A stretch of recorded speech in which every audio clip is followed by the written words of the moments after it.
প্রত্যেকটা মানুষের বডি হবে হযরত আদম আলাইহিস সালামের মতন।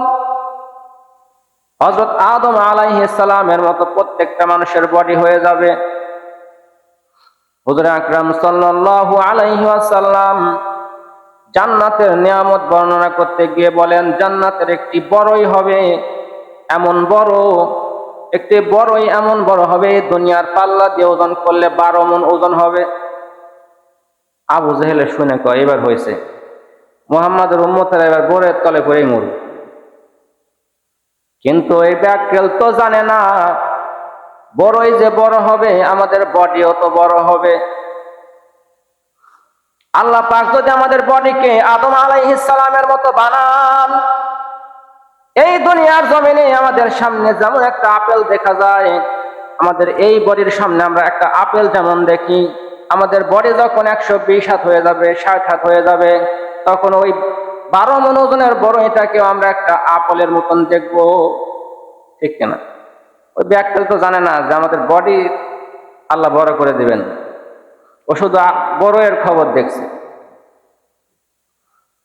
আমাকে আপনাকে যখন সেই ঝর্ণায় গোসল করানো হবে, বডি হবে হযরত আদম আলাইহিস সালামের মতন, আর কণ্ঠস্বর হবে হযরত দাউদ আলাইহিস সালামের মতো। দাউদ আলাইহিস সালামের এমন সুন্দর কণ্ঠ ছিল, আল্লাহ রাব্বুল আলামিন দাউদ আলাইহিস সালামকে এমন সুন্দর কণ্ঠ দিয়েছিলেন।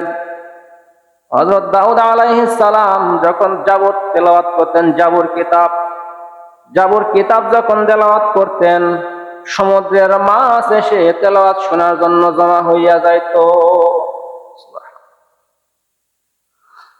বনের পশুরা আল্লাহর পয়গম্বরের তেলাওয়াত শোনার জন্য এসে হাজির হইয়া যাইত। আকাশের উড়ন্ত পাখিরা হযরত দাউদ আলাইহিস সালামের তেলাওয়াত শোনার জন্য দাঁড়ায় যাইত। প্রত্যেকটা জান্নাতি মানুষকে আল্লাহ পাক দাউদ আলাইহিস সালামের মতন কণ্ঠস্বর দিবেন। সুবহানাল্লাহ।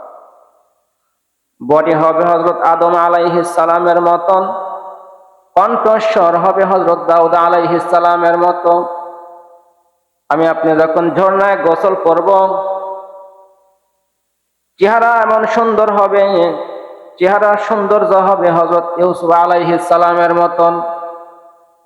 হযরত ইউসুফ আলাইহিস সালাম কেমন সুন্দর ছিল আপনারা জানেন?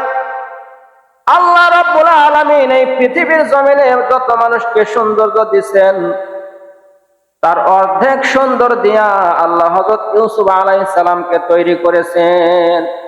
মিশরের মেয়েরা হাত কেটে ফেলেছিল। আমাকে আপনাকে যে আল্লাহ জান্নাত দিবেন, জান্নাতে দেওয়ার আগে আমাদেরকে প্রস্তুতি করবেন। বডি হবে হযরত আদম আলাইহিস সালামের মতন, কণ্ঠ হবে দাউদ আলাইহিস সালামের মতো, চেহারা সুন্দর হবে হযরত ইউসুফ আলাইহিস সালামের মতন, আর আমাদের বয়স হবে 33 বছর, কোনদিন 34 হবে না। যৌবন, যে যৌবন নিয়ে ঢুকবেন সেই যৌবনে থাকবে, আপনি বুড়া হবেন না, সেখানে চির কুমার হয়ে থাকতে পারবেন। কিছুক্ষণ আগে কিন্তু বললাম যে মাথা ধরুক আর না ধরুক, বিশ্বাস কিন্তু করতে হবে।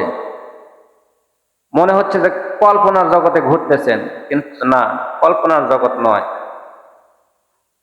এগুলোই বাস্তব। এখন তো দেখতে পারতেছেন না, মৃত্যুর পরে দেখতে পারবেন। জান্নাতে ঢোকার পরে আল্লাহ রাব্বুল আলামিন সর্বপ্রথম যে নাস্তা দিবেন, রুটি দিবেন আর মাছের কলিজা ভুনা। 40 প্লেট দেওয়া হবে একজনকে। এই রুটি দুনিয়ার কোন রুটির মতো নয়। আল্লাহ পাক জান্নাতে নাস্তায় যে রুটি আপনাকে আমাকে দিবেন, এই রুটি দুনিয়ার কোন আটা ময়দার রুটি নয়। আল্লাহ রাব্বুল আলামিন এই তামাম দুনিয়ায় যত সৃষ্টি আছে, যত স্বাদ আছে, যত গন্ধ আছে, সমস্ত স্বাদ দিয়া আল্লাহ পাক রুটি তৈরি করবেন। রুটির মধ্যে মাছের গন্ধ, রুটির মধ্যে মাছের স্বাদ, গোশতের স্বাদ, আপেলের স্বাদ, বড়ের স্বাদ, সব রকমের স্বাদ দিয়া আল্লাহ পাক রুটি তৈরি করবেন। বিশাল একটা মাছ আছে আল্লাহর, এই মাছ দিয়ে আল্লাহ মাছের কলিজা ভুনা করবেন। আবার মনে মনে ভাইবেন না যে 40 প্লেট, এত প্লেট আবার পরিষ্কার করবে কে? প্লেট পরিষ্কার করা লাগবে না, আল্লাহ পাক এমন খাদ্য দিয়া ওই প্লেট গুলা তৈরি করবেন, প্লেট সহ মানুষ খেয়ে ফেলবে।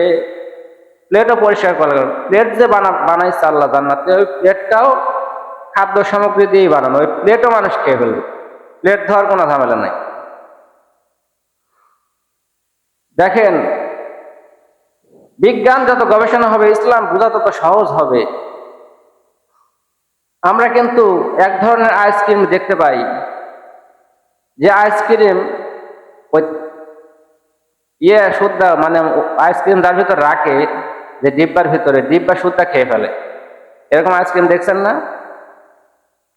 তাহলে যদি আইসক্রিম না বের হতো, তাহলে জান্নাতের প্লেট খাওয়ার ঘটনা আপনার কাছে আজ করে মনে হতো। হুজুর এটা আবার কি কয়, মানুষ প্লেট সুদ্ধা খেয়ে ফেলবে। এই জন্য আল্লাহ রাব্বুল আলামিন আমাকে আপনাকে সেই নাজ নিয়ামতপূর্ণ জান্নাত দিবেন। কিন্তু জান্নাতে যাইতে হইলে কিছু শর্ত আছে, 2টা শর্ত দিয়েছেন আল্লাহ রাব্বুল আলামিন। 2টা শর্ত পালন করতে পারলেই জান্নাত। ইন্নাল্লাযীনা আমানু ওয়া আমিলুস সলিহাতি কানাত লাহুম জান্নাতুল ফিরদাউসি নুজুলা।